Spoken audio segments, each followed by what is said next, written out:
right, this is the Pregame Engineer Tailgate Mayor Racing Podcast for Friday, October 16, 2015. I'm Tailgate Mayor. I almost said Pregame Engineer, man. I'm Tailgate Mayor. Hey, you're Rusty not me, Wallace. and I'm not you. So you're Tailgate Mayor, and I'm Pregame Engineer. Andrew Sherwin, glad to be coming at you on a Friday night here. We're all gathered around the table. This isn't the Last Supper by any means, but we are certainly having a good time. We are having a good time. We've got Mrs. Tailgate Mayor, the Frizz 11, with us once again. And we've got her mic'd up this time, so you never know what's going to come from the peanut gallery. Talk to us, Serena. The fans want to hear you. Hi. She's drinking. I'm busy tweeting for y'all. I'm trying to keep my life. She's doing producer stuff drinking. over there. She's trying to man the Twitter handle, and she's monitoring the Periscope and making sure all you fans are taken care of.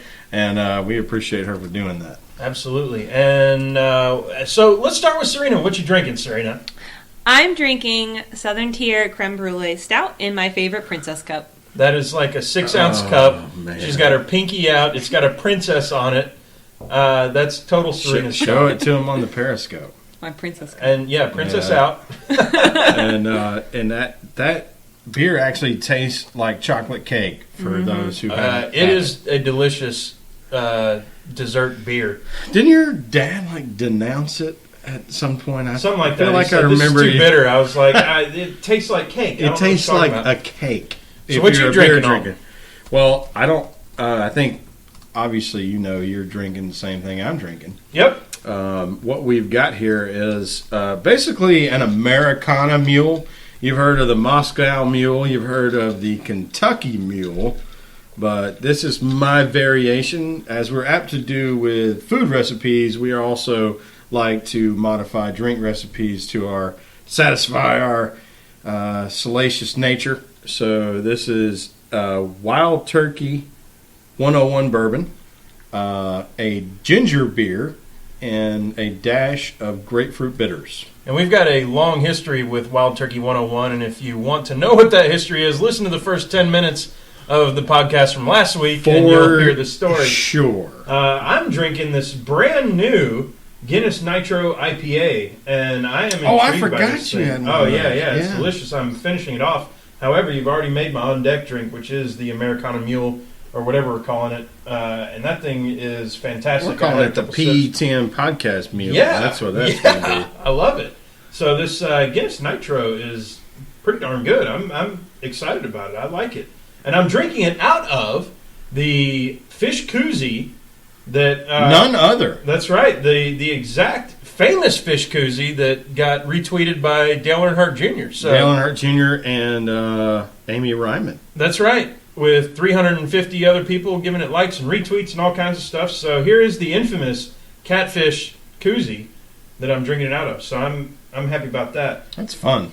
So we've got some shout-outs, and when we have shout-outs, that means, look at me, I remembered to turn our sound up this time so that when I say we're doing so I don't have to yell at you for putting it on. Right, and I don't have to yell at the producer for not reminding me, et cetera, et cetera. Yeah. She's giving me the eye. Finger pointing going on around here. Somebody might be sleeping on the couch tonight, and it'd probably be me. So anyway, here it comes.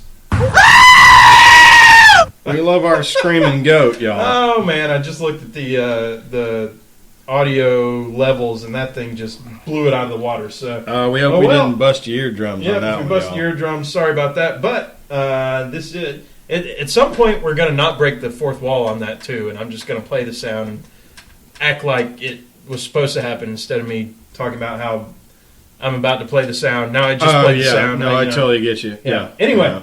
So we've got some shout-outs. Number one, let's talk about Mike Brown. He's here on the Periscope. He has given us shout-outs on Twitter and the Periscope and everything else. He is Mike Bro, 3794 4245. I'm going to do it one more time slowly so you can all follow him just on nice and Twitter, easy. because we like to thank him for all the interaction. Mike Bro, 3794 4245. He's a Harvick fan. And he said he's got all those numbers because there's too damn many Mike Browns on Twitter. Damn sure there's probably a boatload of Mike Browns on Twitter. I can't imagine. I hope that number is not significant in any way that someone could trace you. Don't let that be your birth date or your social security number. He's talking to us, reckon. You guys hey, we appreciate it. Attaboy. Yeah, we're trying. Just stick with us. This is as amateur as it gets. So this is amateur internet radio. Or I guess right now it's both amateur internet radio and amateur internet television. That's right. With Periscope. Harvick fan here too. So yeah, that's Jake. Hey, we certainly welcome fans of any driver to the podcast. We have obviously made no bones in the past about who we root for, but that doesn't preclude us from engaging with anyone that is a fan of any other driver. So that's second shout out, Kim Kawada had a lot of Twitter noise with her. She was not bad noise. That was very great. Another Harvick fan for us, and it's at Kim Kawada, KIMKAWATA. Thank you for joining the podcast and having fun with us on Twitter. Yeah, I assured Kim that we would certainly blow up her timeline in advance of the podcast. I feel like we've probably done our part there. I don't know if she's following now, or maybe she's going to download us on iTunes later, or maybe even be watching on her computer or listening at Blogspot, which is any of those ways you want to consume. It's fun, but we certainly appreciate those that are paying attention, and we want to engage you such that you would continue to listen. So if you have questions or comments or things you want us to comment on, so you want to hear what we have to say on a particular issue, we would challenge you to provide us with that information, and also not to be overly concerned if we disagree with whatever your stance is on an issue. Just stick with us, because we're about providing an opinion as NASCAR fans, and we want this podcast to be as engaging as possible. So our last shout out here, hell yeah, all racing fans, one big family, absolutely. Our last shout out, John MacArthur, who's on the what is that called, Periscope deal again, as well with some of the other folks. JW Mac 57 at JW Mac 57.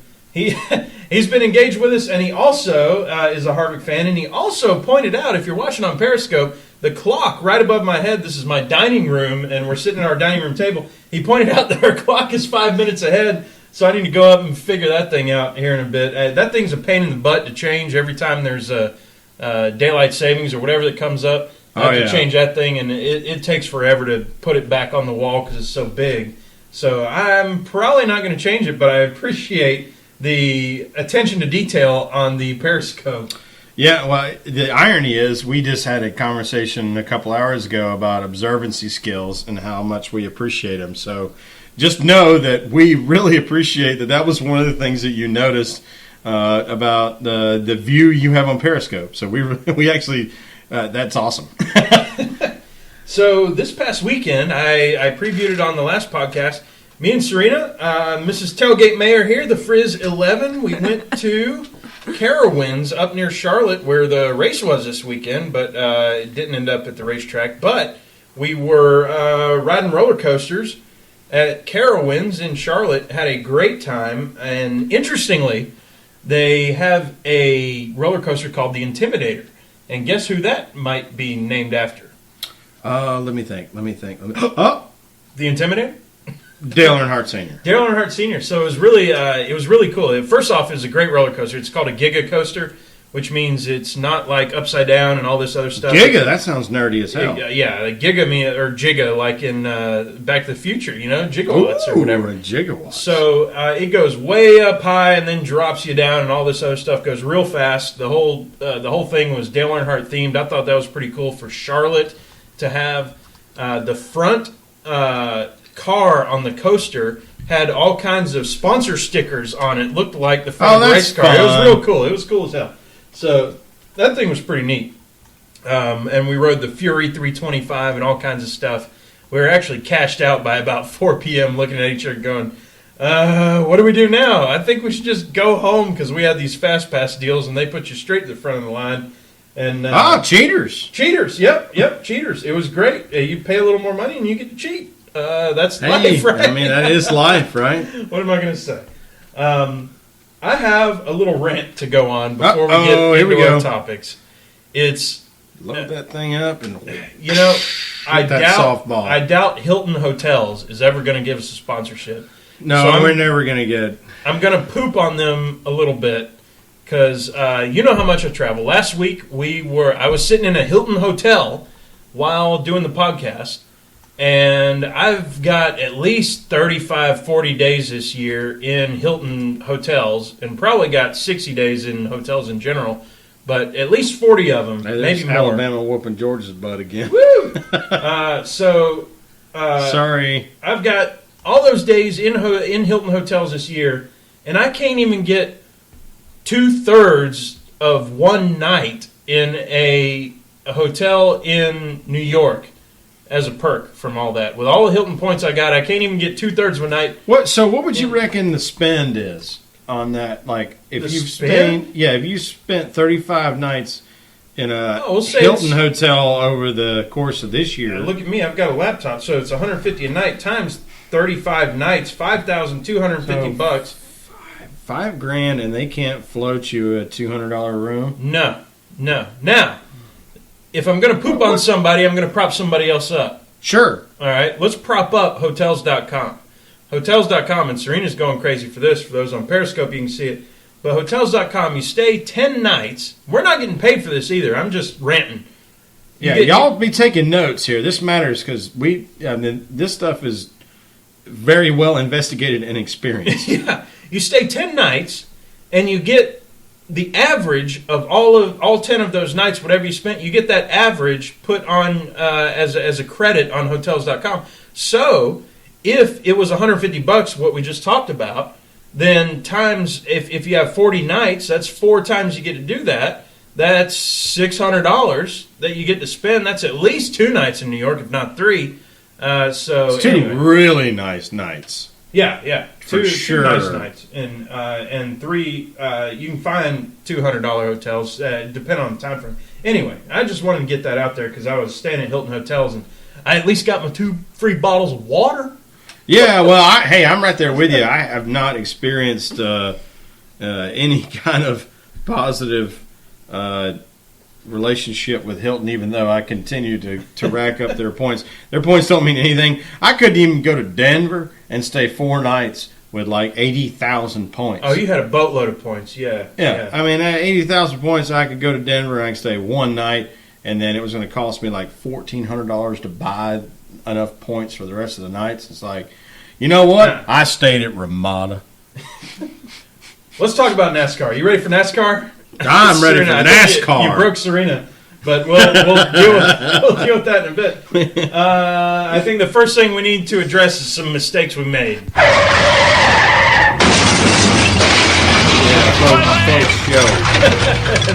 There's our mistakes we made. So Serena actually pointed this out. She called me. This is kind of a funny story. She called me, and the call kind of failed a couple times, and I had some issues. I thought she was in trouble or something because of what happened, because she had to call me a couple times. I heard some strange noises coming in the background. I'm texting her, "Are you okay?" And she finally calls me again and says, "I'm just here to complain about your last podcast." I said, I've been skipping. My heart's been skipping beats because I thought she was in trouble, and she's just calling me to complain about the podcast. Apparently, we went Grandpa's story. Yeah, well, apparently she went woman, too, a little bit. No. Hey, Shut your mouth. I had to. Shut your I mouth. had to. It's okay. It's okay. Sorry, sir. Sleeping on the couch, too. Yeah, well, apparently we went off on a tangent and never circled back, which is Yep. kind of the way it'll go. We had a fan theory about Hendrick, and the fan theory was around, we have the 5 and the 24 in one garage. We've got the 48 and the 88 in the other garage. So the 24 is in the chase, or still in the chase. Yes. The 88 is still in the chase, and they're in opposite garages. So the question was, are we going to see or the fan theory slash, the question leading up to the fan theory. Yeah. The question was, what are we going to see out of that? Are we going to see the 5 and the 24 sort of part ways, and the 48 and the 88 part ways, and the 88 and the 24 hook up? Or what are we going to see there in terms of what's going on? Our fan theory was that perhaps we're going to see the 5 and the 48 kind of be guinea pigs for some other stuff going on in the 88 and the 24, getting all the stuff. All but guarantee it. Right. All but guarantee it. Shout out to Jenna K. Thank you. I think what you're going to see is there's so much experimentation that needs to happen in order to get ready for next year, even though they can't run, and we'll talk about that stuff later, so I won't even touch on next year's stuff. But what you're going to be looking at is the 5 and the 48 are going to be testing front end geometry, rear end geometry, and what we were curious about is that going to cause the whole rising tide lifts all ships? Are we going to see the fact that the 24 and the 88 need to perform at optimum level? Is that going to pull the 5 and the 48 up? Yep. Or are we going to see routine 5 and 48 failures as they try to test new parts, etc.? Yeah, and I think I hope that new part wasn't that $15 part we were talking about with the 48, and we'll get to that here in a bit. But for sure, we definitely, you and I made some, I'll say, poor picks. We didn't just suck. We almost sucked. Blew. I don't think I have to bleep that out, which is good. But it's not good. It was not good. That was bad. We'll get to it. But let's move into some fan questions, man. This is probably the most excited that I've ever been on the podcast because we actually had some interaction with the fans. Serena's over there acting smug right now, down her creme brulee in her beer. princess cup. Her cake beer. Serena has been really engaging the fans on Twitter, and she's our social media expert. But we ended up actually getting some questions from the fans, and I think did both of these come from Mike Brown, or who was that gave us the question? One of them came from Mike Brown. Yeah, I think it was. So we have two things to talk about. I think I asked. Kim Kiwata had said she would think on it and come back with a question, but I never saw it. Someone asked about the. Well, I don't want to. I've got don't bury the lead. Y'all go, but one was definitely from Mike. Okay, good. I think one may have been from Kim. I think one was definitely from Mike asked. So we have a question about downforce. Mike asked for commentary on a subject, and then he asked a direct question about another thing. I've got them both written down. And so we want to hit both of those things. We'll take one at a time. First off, so NASCAR has announced next year is is pretty much the low downforce package that the fans have enjoyed, that the drivers have enjoyed, that is in stark contrast to the high downforce package that everybody hated at Indy, and there was a super speedway, right? There were not. The high down. Yeah, it was Indy and Michigan. And Michigan, yeah, the 2-miler. So, and nobody liked those. So we're doing low downforce next year. All the drivers like it. We've talked about it on the podcast that they like it for a lot of reasons. One of them, Brad Keselowski, is very articulate in this subject, and I always like what he has to say about it. Same with Carl Edwards. Yeah, and they always say the cars, the way they are now with high downforce, makes it so anybody can drive it. Yeah, that's been the common line. Right, and they want to introduce more driver ability into the whole ordeal. They want the drivers to be able to, if you're a better driver, you should be out front more instead of if you just happen to be on the front row or happen to get some good aero or something. Yeah, well, we used to talk about drivers that like loose race cars and drivers that like tight race cars. Mm-hmm. We used to talk about how Tony Stewart would like a loose race car because he came from dirt. Oh yeah, and he would run the medium to high line, and he loved turning just a little bit right to go around the corner. And then we talked about drivers like Matt Kenseth, who loved a tight race car, who want to hug the bottom, and they all won a lot. And the thing that was most troubling about the last 2 or 3 years with the package we have now is that the car was so stable under aero conditions that you had to drive the line that the car wanted to run. Yeah. And what we're hopefully progressing to is a system where the driver gets to pick where he puts the car. back to kind of how it was in really in like the COT, early COT days, really too. Well, the COT I think is what really changed everything. Yeah, That front that was a air great car. dam and the thing, the what do we call the splitter?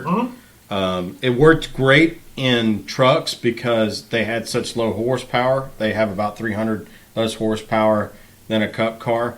And it made for great racing, and it's a whole different kind of series. You have a very different audience, a very different competitor platform, and a very different customer platform. In Sprint Cup, we don't need to see that. We need to see drivers be able to choose the line they want to run and the tire, and let them manage the tires on the line they want to run. And I think we're going to see a better product. I think we will too, and I think we're going to see guys and the reason we started really getting into Casey Kane, for example, is because he's a smart, cerebral type of driver and just really good on track. And I think somebody like him can take advantage of this, as opposed to a second-tier driver. I'm not going to name any names because I don't want to poop on anybody. Yeah, there's no reason to. Yeah, there's no reason to. But these second-tier drivers are going to be where they're supposed to be, which is a little bit further back. I don't know. Maybe I'm pooping on people even without naming them. But Well, I think, and without saying that one particular driver or driver group or team has an advantage, but I think with the way the car is now is if you nailed a geometry setup and an aero setup, you could actually outperform the capability of the driver. yeah, And I think with a lower downforce car and setup, I don't think you're going to see that happen. right. It's more up It's to going the to driver. be now. the driver, because the driver's going to have to think.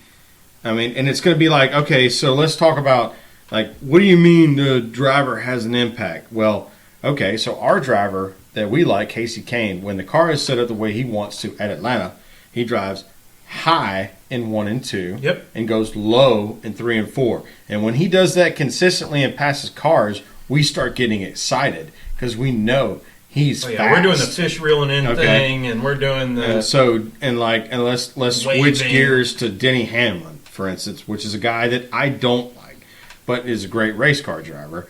When he's at Loudon, no bueno, Carlos. yeah, no bueno, Carlos. I like it. When he's at In that Martinsville or Loudon, he does an apex, a low entry is what they call it, where he drives very high on entry, turns down low, and cuts the corner, and kind of does a downhill thing, It's cool to watch. which I like is that. it's really neat line. You watch it and you go, that's pretty cool. Nobody else is doing that, and that's why he won like 3 or 4 races when there. you dive bomb 4, you're just flying ahead of people Well, too, and- because they're and- not even on the gas anymore. For sure, and that's why he won Pocono as a rookie. Swept it. Is he had something in turn 3 nobody had, his ability to run a flat corner really well and Yeah. get down that really long ass straightaway. Yeah, And so we want that to come back, and that's why I think the aero package is going to be awesome. people watch trucks because of slides, says Mike. Well, you definitely, and that's exactly what we're talking about. Is the aero package for the trucks is set up such that they are very unstable at speed in the corner. So the guy that's willing to chase to the right, just crank that thing to the right, Yep. but the car has to be, or the truck has to be set up to where he's not tearing up his front tires.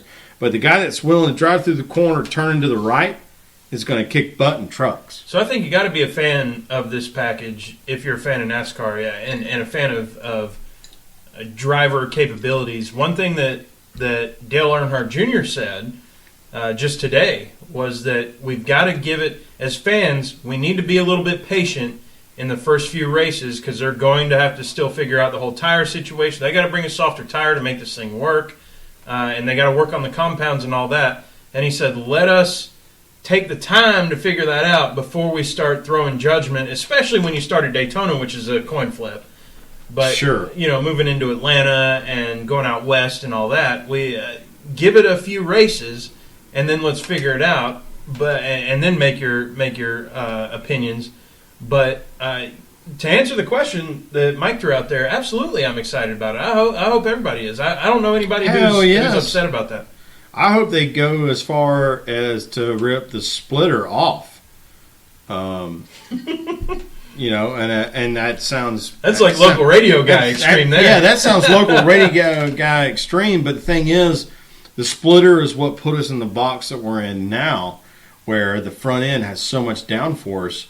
They have had... Goodyear has had to build such a hard tire, especially for the fronts, that we're in this weird box where sometimes we don't have to change tires, and drivers are complaining about how the tires don't fall off. And a lot of that has to do with the fact that they have like 2,000 pounds of downforce on the front end.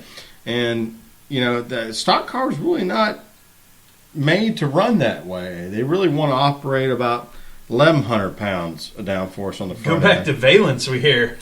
Yeah, the Valence. Yeah. Okay, so that was a great. There was a great shot right ahead of not Charlotte, but the weekend before that at Chicagoland, I think, or Dover. It showed a shot of the cars all coming down the straightaway, and I think this was 06 when the shot was taken. When Car Tomorrow was not even a thing; it was the next year, and you can see like 3 inches of space. Yeah. And like you the could way run over a bird and like not they kill put this camera in, obviously inside the pavement. Well, that was their gopher hole thing. Yeah, the gopher hole deal. But this was in the middle of the track, and it's looking down on a restart, and there's all the way to the 40 back. cars in a line, and you can see 3 or 4 inches underneath all of them the whole way down. Yeah, Like, you can see turn 4 underneath the cars. And that was a very different place that we played in terms of aero dependency and technology around how to make race cars go fast. So Kez and Junior both said they prefer the Valence, so I don't blame them. Maybe we're getting closer to that, but I think all of us can agree, folks on Periscope, folks on Twitter, folks in this room right here, saying to answer that question, low downforce, absolutely we're into that. Yeah, well, I mean, I think Junior was pretty vocal about it on Twitter right after somebody went through an infield and the splitter got ripped off and, like, ripped the front half of the car off. And he's like, yeah, we were running that car back in 05. Yeah, you just kind of float through there and you get on back to pit road, change the tires, get some grass cleaned off the front, and you're good to go. Now it just rips the whole front end off the car. Digging into the mailbag a little bit further, we had a question. I think this one we're not going to take as much time on, but the question was, how many times this year has the 4 been to R&D? Has Kevin Harvick had to take his thing back to R&D? And I think it is. I don't think it absolutely is a matter of how successful he's been this year.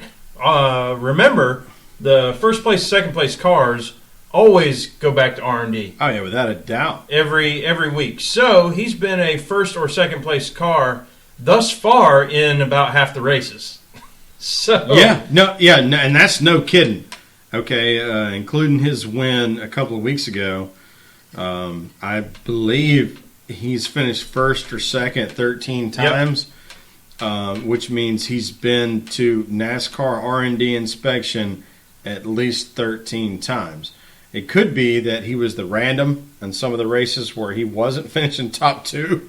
But, I mean, the thing that people should know, and we're not hearing anything about Rodney Childers and Kevin Harvick are cheating, but you don't have any room to cheat. If you finish that well, you can't cheat because you're going to get caught. 10 second place finishes, you don't get to do a burnout and hit the wall and mess your car up. That's right. That's right. You have to go into tech with a pristine, or however pristine it is when you finish the race, sort of car. So I don't think there's any issues there. And I don't think NASCAR's targeting the 4 specifically, which I think is where that question came from, which is, why is the 4 always going to tech? But I can see that if you're a 4 fan.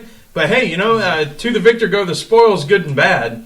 And he's been victoring a lot in terms of first and second place finishes. Well, if the reason why you're going to NASCAR R&D technical inspection is because you're finishing in the top 2 13 or 14 times in a season, you ought not to be concerned about any kind of conspiracy. Right. You ought to right. just be super stoked as a fan Yeah. that your guy is kicking that much butt.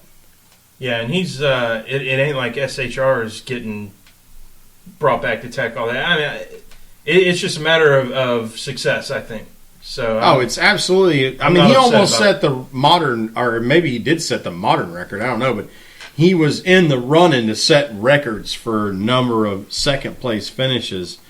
And what had that 10 over the first 26. Yeah, what that'll do is that'll get you inspected every time. Yeah. And Yeah. when you pass By every rule, by by rule, not rule. by subjective, but by rule. Right, and after you pass that inspection every time, there shouldn't be any concern by competitors or competitive fans that somehow you are doing something, Yeah.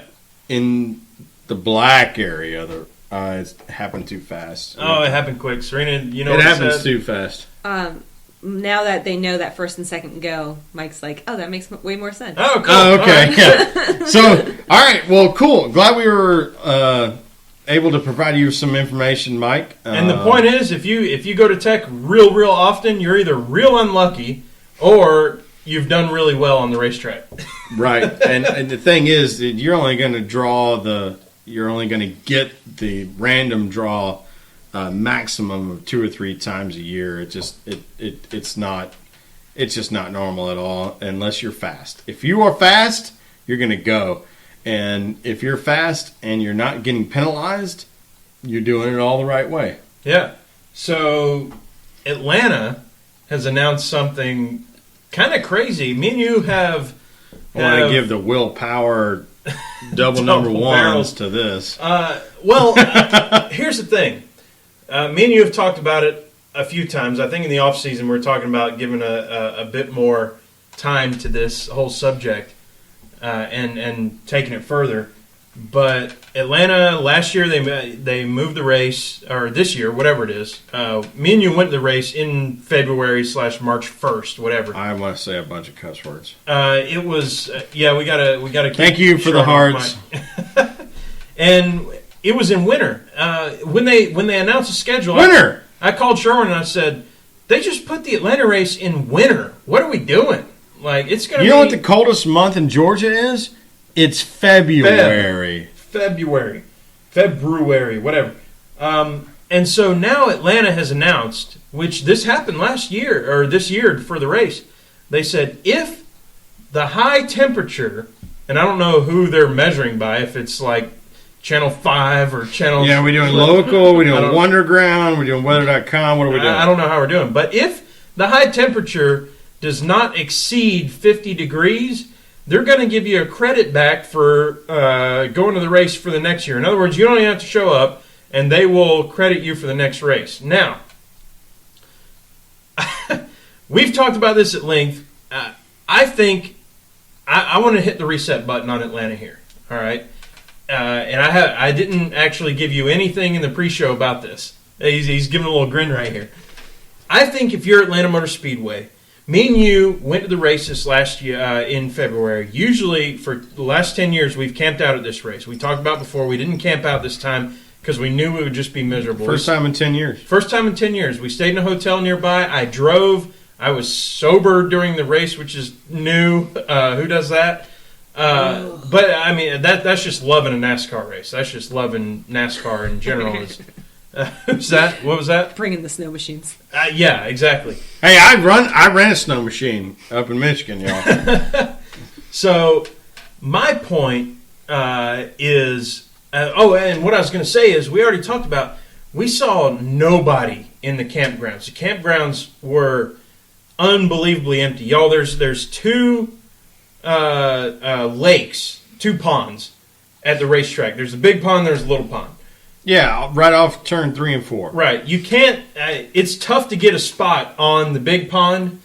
It's a little bit tough. It's a little bit easier, but not too easy over the last 5 or 6 years to get a spot on the small pond. Correct. When we went and looked at the track, at the camp spots this past February, you could have a spot on the big pond on race day, which is unheard of. I'm talking about that ain't never happened before. You used to have to fist fight mofos to get in there. Mm-hmm. And Before that's they even open. one of the reasons why we ended up in that spot we had for probably 6 years, maybe even like 8. I don't, it's not worth doing the math on, but down by the little pond, we had a little spot there. We used to get 4 spots because we'd have 8 guys, camp all weekend. We'd have 10, 15, 20 show up on race day, either day.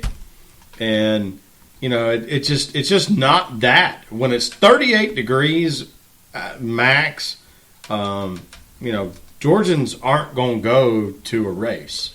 So and I'm part of that club. Right. And place is empty.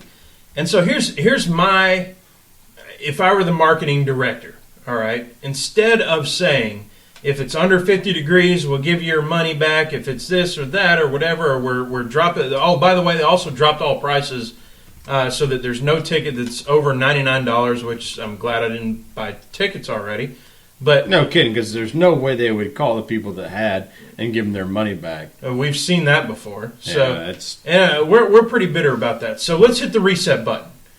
If I'm new director of marketing at Atlanta Motor Speedway, let me tell you what I do. I call this, I own it. As project manager, I'm a project manager, you're a project manager. We know one thing, own your problems. If you have a problem, you got to own it. If I'm owning my problem right now, I'm saying I'm calling this the Winter Classic. I am owning the fact that this thing's winter. I'm going to go out there in the middle of the 2 ponds. I'm going to build the biggest dadgum... Hot chocolate. What's that? Hot chocolate. Hot chocolate. Free hot chocolate. I'm building the biggest dadgum bonfire you've ever seen in your life. I'm telling everybody this is going to be the Winter Classic bonfire on the dam in the middle. 100-foot wide I'm doing fire on the dam. I'm doing some fireworks. I'm making this thing, like I said, the Winter Classic. You come up here to our special area. Free burn barrels. Free burn barrels. Everybody gets free wood that's not pine. Yeah, please. Free burn barrels for everybody. Come on down. It's going to be the biggest party in the winter. We'll have a big old area. We'll even make it like we used to do the fraternity house, a polar beach sort of party. Polar beach. We're gonna have a big old tent. Come on in, wear your bathing suits, and we're gonna crank this thing up to 85 degrees with our heaters. That's right. And we're gonna have a party. Get some Jimmy Buffett in there and some palm tree looking things. You know what brings me back to the track is them spending. If they spend $10,000, we're talking about that's a big deal. Get you a big remember how tent, much we used to get out of spending $10,000 on a party? Oh my in the goodness! Fraternities? Oh yeah, we could stretch $10,000 across a mile. Oh my goodness!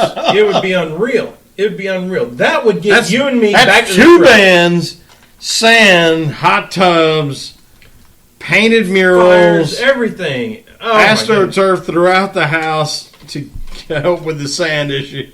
Now we're talking about a larger scale here, but I'm just saying if I'm the owner of Atlanta Motor Speedway, or if I'm marketing director of that, I will bring in another, I'm going to say 20,000 people, because I will fill that camp spot up. First off, camping's free.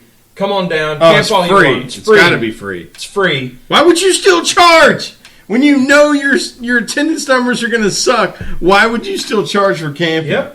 And all you're spending, and you're going to take your money and spend it on security, so that all the degenerates. There's 48 people sitting in a stupid bus trying to make sure we can do 1 + 1 to get into a camping spot. And how much do you think they paid for that? Yeah, real snowball derby. We're seeing on Periscope. Yeah. All I'm saying. I wish I could go to snowball derby. Pensacola, baby. What's her name? The girl that. We're not going to go. What's the name of that girl? No, I didn't even mean to get Serena's dirty giving us there. the no. It was, what's her name? Candy Cantaloupes? Or was No. No, the one we want to see do good. Shit. Danica Patrick? We want to see her do good? What do we... At least it was NASCAR. No, Right? Johanna. Joanna Long? Johanna Long, yeah. Okay, yeah. Yeah, she had some... Sorry, derail. Boo-boo. No, so my whole point is you got to own it. Bring in the snow machines. If it's going to be cold, make it snow. If it's going to be cold, build you a campfire, build you a bonfire, bring everybody in. I guarantee I can fill 20,000 more seats than they will have filled in February. Oh, for sure. For sure. If you can figure out, if you could, I mean, and obviously that, yeah, you'd have to have the weather fall the right way. As someone who's made snow before, I'll speak intelligently about it. You need the weather to be at least about 32 degrees. But you can make some snow with the right machines. That's for sure. But Tell me that you didn't just get excited about going to the Atlanta race when I was. Hey, we got a snow tubing hill off what used to be, the backstretch. Yeah. That long hill. Oh, hey, we made some snow. Get on the tube, and it's fast and fun. Bring your beer. I will go. And bring your beer. I'll do it. All right. I mean, come on, man. We didn't plan a come on, man, but come on, man. Come on, We're excited about that one. Casey Kane. Casey Kane finished DFL. For those of you who are on the Twitter, on the Periscope, and on the podcast that don't know what DFL means, the D stands for dead, the L stands for last, and fill it in. Fill it in between. We're looking at you on Periscope and laughing at the comments. Fill it in. Dead freaking last is what Casey Kane finished. And in the same few days, he also evidently had a child. Evidently. I mean, I don't know if you could call it an epidemic, but certainly it is. Certainly something in the water. Certainly something in the water with the NASCAR singles, or so it would appear, that having children is certainly the thing to do. And Casey welcomed a child this week, so props to him. And happy-go-lucky fun stuffs to his family. As Casey Kane fans, both of us, if we look at the success that all the guys have had, I feel like, that have had babies recently, maybe this is a good sign. Well, it certainly brought focus to Kyle and Brad, and I think in some ways Denny, who's had plenty of success since his child was born. I would love for that sort of tidal wave of success to carry over to Casey Kane. I mean, that certainly is a fan, and and it's just in general, I'm a fan of him, so I'm a fan of his life. I hope his life's great. I want him to enjoy it and enjoy being a father. Well, we know, I mean, half of any job is emotionally being into it and emotionally being happy. So if he's good emotionally, I think he's better on the track. For sure. Hopefully this translates better. This season is kind of a wash, even though we still have 8 races left or whatever, 7, whatever it is. It's plenty. Plenty. There's plenty of races, maybe 6. I don't know. It's enough. It's enough to get. 5? It's enough to get. That's funny. It might only be 5. It might be 5. but it's enough to get yourself out of a rut. And to your point, maybe it's a sobering enough thought, and the team's going to be trying stuff as we talked about earlier in the show. They're certainly going to be doing some R&D, and maybe they can put something together. I mean, the most sobering thing that I have heard in 4 years was you saying that Casey has won as many races in the last 2 years with Hendrick Motorsports as he did with Red Bull. In 1 year with Red Bull, driving the 4 car. So that might be our holy bleep this week. Here, there it is. There it is. Play it. That it is. That's it. Yeah, we're doing it again. Holy Yep, that's our holy bleep moment. There it is. Casey Kane's won as many races in the last 2 years as he did with Red Bull in 1 year, which that number is exactly 1 race. Exactly 1 race. They did a fuel mileage strategy with Kenny Francis and the 83 red, or no, it's the 4. It's the 4. He took over the 83 and they changed the number to the 4. Really brilliant looking 4. Beautiful looking 4. The number just... Yeah, it was a great car. But they won at Phoenix during the chase. They scored more points than anybody who didn't win the chase in that chase, but they weren't in the chase. We scored more points than anybody in the chase too, right? Oh, I thought he scored more points than anybody else. Yeah, it could have been. Regardless of Could have chase or been. not. Could have been. That was the year that, what was it? Jimmy won his. No, that was Brad's year. Oh, was that Brad's year? Yep. We needed the burnout in the carpet in Vegas. Yeah, and he finished like 18th or something at Homestead. Yeah. And still won. Because Denny and Jimmy both had issues. Yeah. Like Jimmy cut a tire and Denny blew up or something crazy. Yeah. Yeah. But and that win was awesome. But the only other win was at Atlanta. Me and you were there last year to get himself into the chase. That's what it took. Absolutely bonkers. I mean, that's our picture. Yeah. Our avatar picture on the PETM podcast. If you're looking at the podcast on iTunes or something, that's like if you're looking at whatever this stupid thing within is 10 minutes on of our that podcast, thing, you're like, oh, somebody drew a marker and a couple of goobers. It's like that's actually a rendition of an actual picture that used to be our podcast. Yeah. Handle picture. Let's talk about Charlotte. Logano wins a thing, and in either an homage or in following suit to Kevin Harvick from last week, he tears his car up pretty extensively. Yeah. Well, let's stop short of there and come on back to that in a minute. How about we ran the Charlotte race that was supposed to run Saturday night on a Sunday, and there was a bunch of teams that were not prepared at all to run this race under daylight. I mean, people hit the wall everywhere. Hendrick Motorsports, grenade. I mean, every one of them hit the wall. They were almost all out the race before it was over. Jeff had a good race. I think he finished like 4th or 6th or something like that. So to that point, I picked Jimmy Johnson, and you picked Dale Jr. For sure.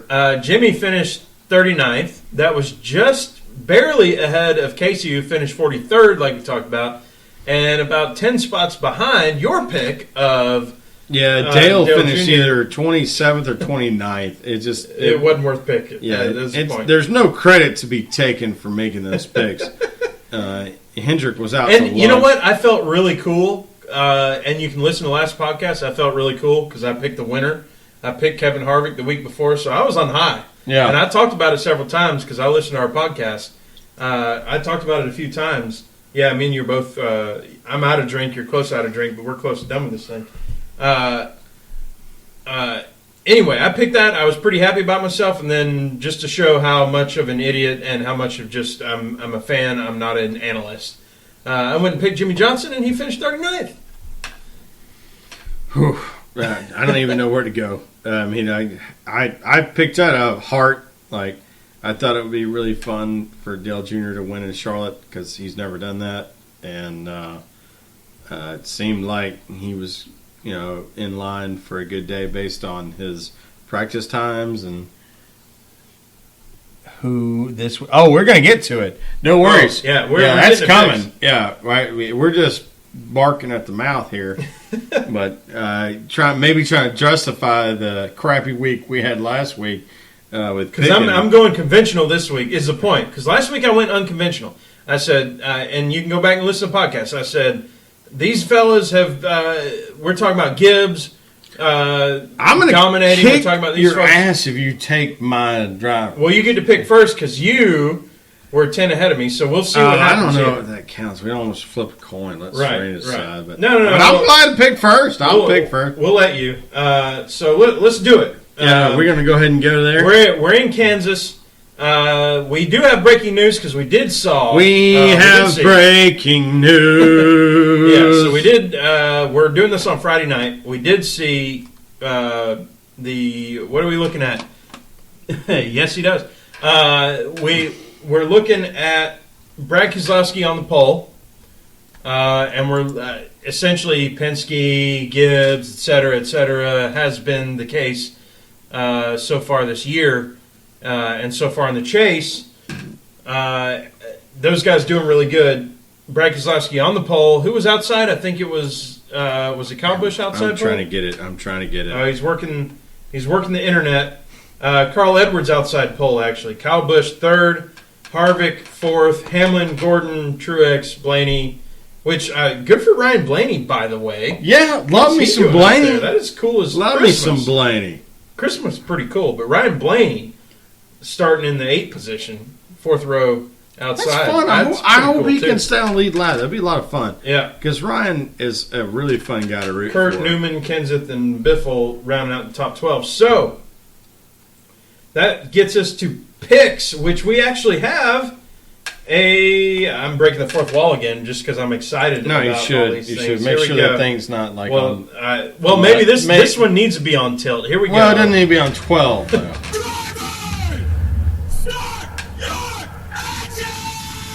That's right. The greatest call to start engines ever. And Sherwin's got his arms up. So, and I might have done that a little lower than normal, but you know what? I'm still getting used to this thing. Bear with me, y'all. Point is, it's time to make picks. Sherwin, your pick for Kansas. I'm just slicing. Don't pick my guy. Slicing the bread. Don't pick my guy. Slicing the bread. The bread. Joey Logano, 2 in a row? Slicing bread, man. Man. I'm I didn't pick slicing. Joey, so I'm happy. I'm on robot. I'm slicing bread. Now, why Joey? He just won. Does he not have the incentive to win again, though? What are you thinking? He's got the chassis and the geometry. He kicked everybody's ass. He did. What can you say? And he tore it down in the burnout. Obviously, we're getting close to the end. Not close to the end. We're in the middle race of the elimination round, the contender round. I think the team with nothing to lose is the team that stands to win. I know that NASCAR wanted to absolutely volley Kevin Harvick and the whole win and you're in thing. Yeah. Which he's done like 3 of the 4 times that he needed to. But I think that 3 of the 3. Isn't he 3 for 3, though? He Uh, hadn't been out, so yeah. Yeah, basically. Ain't 3 for 3? Yeah, 3 for 3. Yeah. And I just think that props. I think that the 22 team is so good, and that the track we're going to, especially with all these guys spinning out. You know who didn't be spinning out today? Who didn't spin out today? Nobody that drove a Penske car. It's a good point. And Kansas looks slick. Sherwin and I watched the Xfinity practice, and then we watched a bit of the Cup qualifying. I mean, mofo's spinning out left and right. I mean, hitting the wall. It's crazy. Middle of turn 3, bam! And it ain't like Darlington Stripes where they're just up on the wall. And No, they're We're running talking the about- middle. They're We're talking running about like blam! They're running like groove 1.5. Yeah. And then that thing snaps out, and they just go boom in the wall. Yeah, these aren't stripes. These are pounds. Yeah. So you didn't pick my guy, and as a matter of fact, fella on the Here we go. Periscope. What's up, Mike Bro? He's back. Oh, we got a joiner. So Awesome. what do we have? He says Kez got the pole, but was made to pick last or next to last for written warning infraction. Uh-oh. Ooh, interesting. Interesting. Okay. I like that. That's super breaking news. So We've got breaking news. Somebody on the Periscope did bury my lead a little bit, and I was hoping you didn't see it too much. But number 1, it makes for great alliteration, and number 2, it's actually a really good pick at Kansas. Is Kansas at Kansas? Kansas at Kansas. Isn't that great? I love Kansas it. I at love Kansas. it. Serena loves it. She's dancing over there. Daryl Waltrip just Should be very happy about what happened. Yep. Be very impressed by that pick. Kansas at Kansas. Right. So obviously Kansas. I'm saying it myself. Matt Kenseth is a really talented driver at the racetrack we call Kansas. As it were. So, he runs really well there. He finished, I believe, of the Chase eligible people at this point, he finished last of those. I think he's won 2 of the last 6 races there. Right, and he's finished he's won 2 of the last 6. So I think he has, number 1, the motivation because of where he stands in the Chase, He's got to have a good running in the next few races. Oh, for sure. And number two, he's just really good at this track. So he's got the motivation, and he's really good at the track. So I think he's I shouldn't say I think. I know he's my pick, but I think he's prime for winning this track's most like Vegas, and Kenseth was really good there when he was with Roush. Yeah. I don't think that it's the car. I think it's the driver. Yeah. Well, man, I think we've done it. Have we?